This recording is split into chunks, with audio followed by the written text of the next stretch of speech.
pieces of news. You can check out worries about a big, very significant snowstorm potentially coming to our region. You can see a story on that on GoLocal. Also, you can take a look at some updates on the vaccinations, Johnson & Johnson announcement, which we'll talk about with Dr. Fine, as well as some data from around the state and who's starting to do vaccinations, which communities for those who are 75 and older. And Jack Hayes, the athletic director from Brown University, is moving on after 10 years. He's going on to one of the sports marketing firms, so there'll be a big vacancy at Brown University. Let's go to Dr. Michael Fine. Dr. Fine, how are you today? I'm great, thanks, Josh. How are you? Good. So let's start with, we're getting a lot of news rapid fire. I think for the layperson, it's almost impossible to keep up with about these new vaccines, which variants are coming out, which vaccines may impact which variants. Today, the news is that Johnson & Johnson phase 3 clinical trials show that it's 66% effective and more effective against those who are already infected. Unknown about variants. Let's talk about what the implications are of all these vaccines and what steps need to be taken to really protect people over the next year. Sure. You know, the Johnson & Johnson results, which are being portrayed nationally as a good thing, and I suppose they are still a big disappointment. You know, we were really hoping for it to be a one-dose vaccine, and it just doesn't seem to me to be powerful enough to count as a single dose. So I'm guessing what will happen is that it will get emergency use authorization.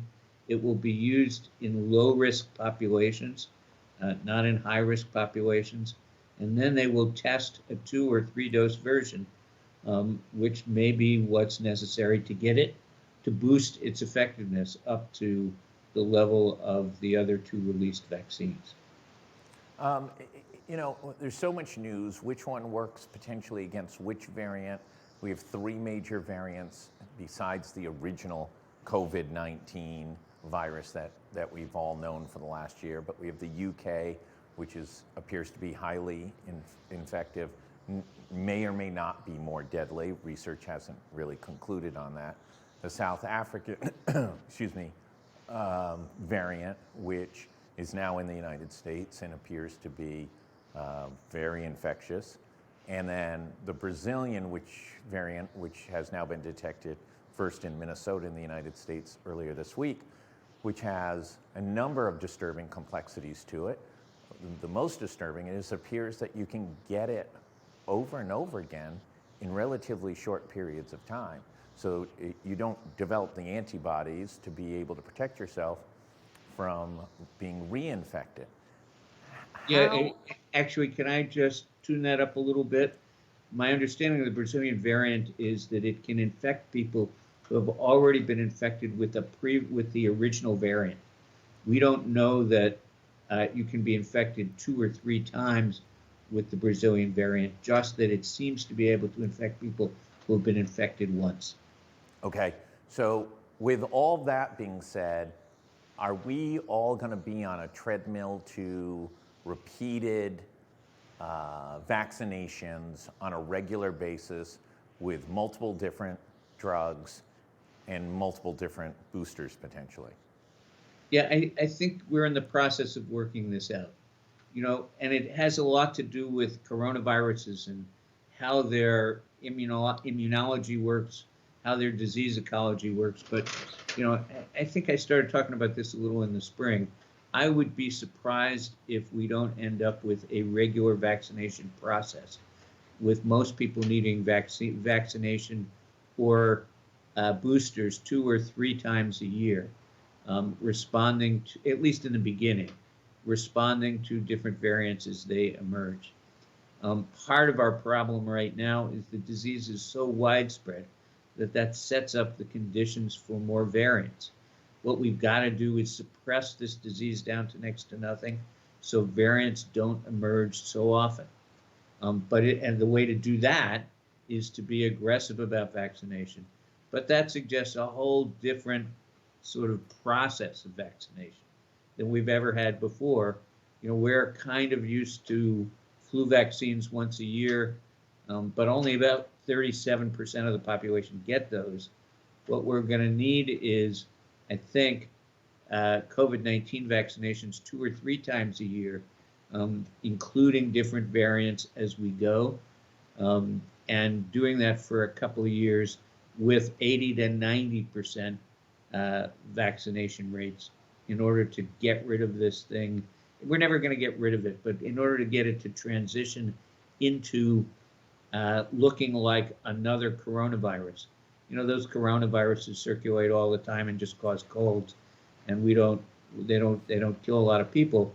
That's what we have to get to, but it's going to take, I think, a couple of years of doing it, and I think it's going to be vaccinations 2 or 3 times a year. Is there science now on what the impact is on, I got the Pfizer first, and I need to take another Pfizer I believe it's 3 weeks later. And then there's a variant that the Pfizer doesn't seem to be effective against. Do I then switch over to Moderna or Johnson & Johnson or potentially XYZ that we don't even know about? What's the complexity of mixing and matching a series of vaccinations? We just don't know yet. And those recommendations will emerge over time as we have more experience with this. We're way too early to figure that out. But if I had a guess, it would be, you complete the series of one company's vaccine, but then as other variants emerge, you switch over and can use different boosters as necessary as different variants emerge. That'd be my guess. I mean, think of what we do with flu vaccine. There are a couple of different companies that make flu vaccine, and nobody even thinks about which flu vaccine you get from year to year. You just get whatever is available. And I think that's where we'll end up going as we perfect our thinking about vaccination for COVID-19. We are just at the very, very beginning of this process. 2 questions. First is, okay, we've seen 3 variants, and there are probably others that don't stand out. Is there potential for a variant to emerge that's significantly more destructive, i.e., even more contagious or more lethal? Is that a realistic threat, or is that put it lower on your worry list? I think it's a little lower on the worry list, looking at the behavior of other coronaviruses. The answer to any could question in public health or medicine is always yes. Could one emerge? Of course. Is it likely? I don't think it's super likely. I'm actually much more worried about the evolution of a different kind of virus that is much more destructive and in a different way. That's what we have to watch out for. Coronaviruses, as I've said before, are cold viruses. We sort of have adapted to them. It's not true of Ebola and things like Ebola. There was some concern when Ebola first circulated that it would become aerosolized. And if it had, we would be having a very different kind of discussion. But we need to be prepared for the virus that is as lethal as Ebola and spreads the way COVID-19 spreads, or the SARS-CoV-2 virus spreads. There's no new data from the CDC that says if the UK more infectious strain continues to spread as it is, it could add as many as 80,000 new deaths in the next few months, above the already horrific expectations. And that seems an incredible accelerant to where we are right now, which is not in a particularly good place. Yeah, projections are just projections, and you don't know if it's going to work that way. But I'm going to keep harping on the same dumb idea, which is I think we are naive if we don't suppress viral transmission to lower than 2 cases per 100,000 per day. And that will take a huge amount of work.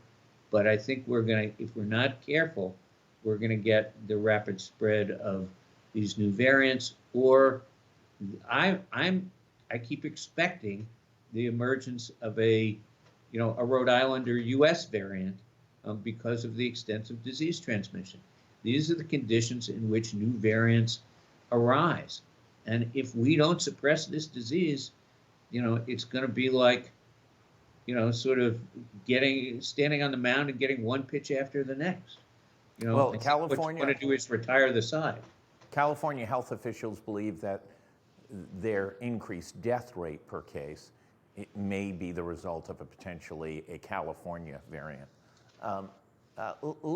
Let's talk about where we are. The numbers have come down a little bit in Rhode Island. We can argue how much because we don't quite know because our testing has been so mixing different data points. The Raimondo administration, we've criticized them for months for mixing up different testing and put them in the same bucket. But let's just use today, 19,000 tests. We don't know how many were symptomatic, meaning likely to be sick, versus asymptomatic, a very, very small chance that they are carrying the virus.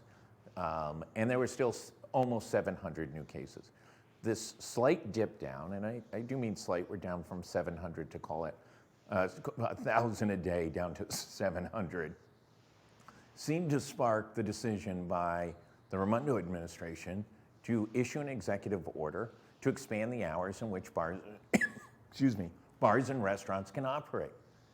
That's counter to the strategy you're suggesting. Yeah, that's exactly right. I mean, as we open, the virus will rise to sort of consume the opportunities we provided. So we want to open a little bit, okay? Well, guess what's going to happen?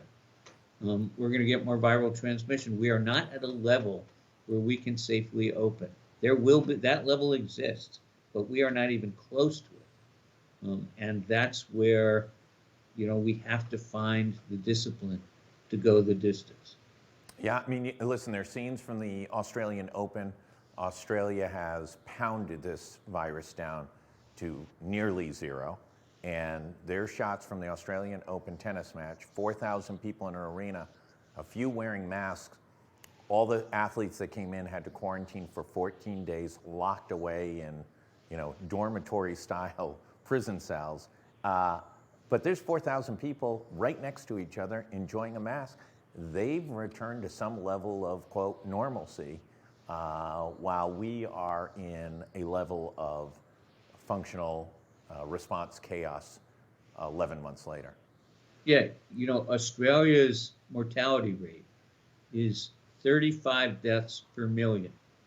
In Rhode Island, our mortality rate is 1,992 deaths per million. 1,992. I can't do the math fast enough to know how many times that is 35, but we're not on the same planet in terms of disease transmission. And so I don't think we can or should go anywhere near liberalization. And in fact, I continue to believe that we need to work harder at this and be much more careful than we are now. Otherwise, this thing's going to come back and, we're going to have the problem of ping-ponging of businesses who won't know what to do next. Yeah, absolutely. Terribly unstable situations for most everyone, from colleges and universities, K through 12, business environments, the sporting industry, you name it. It is unpredictable where we'll be in 2 months, 3 months, or even a year right now. I have some numbers from Central Falls because I look at them every day.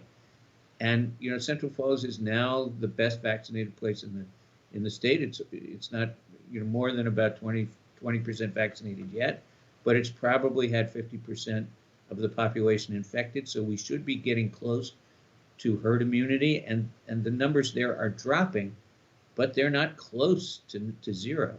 There is still robust transmission every single day. Will Central Falls be the new tourism location for the state of Rhode Island? If you want to come to the Ocean State, you stay in Central Falls, because we hope so. Let's bring that back in 2 or 3 weeks, because I hope we're gonna be the first place to have viral transmission down to the levels I'm talking about. but we're not there yet. And, so what that tells me is that, until the state is 40 or 50, my guess is until the state's 60 to 70% vaccinated, our numbers are going to be robust. And the guidance needs to come not from the number of people we vaccinated, but the number of positive cases and the number of hospitalizations. But That's 60 to 70% against all potential variants. I mean, yeah, that's the complexity of this. Right that's now, exactly. Pfizer and Moderna do not cover all the different potential options that are, in all likelihood, going to be here over the next few months. Well, that's why, you know, really beating up on disease transmission. And I was too liberal at 60 to 70%. I think we need to get 80 to 90% vaccinated before I expect to see a significant decline in the number of new cases, hospitalizations, or deaths.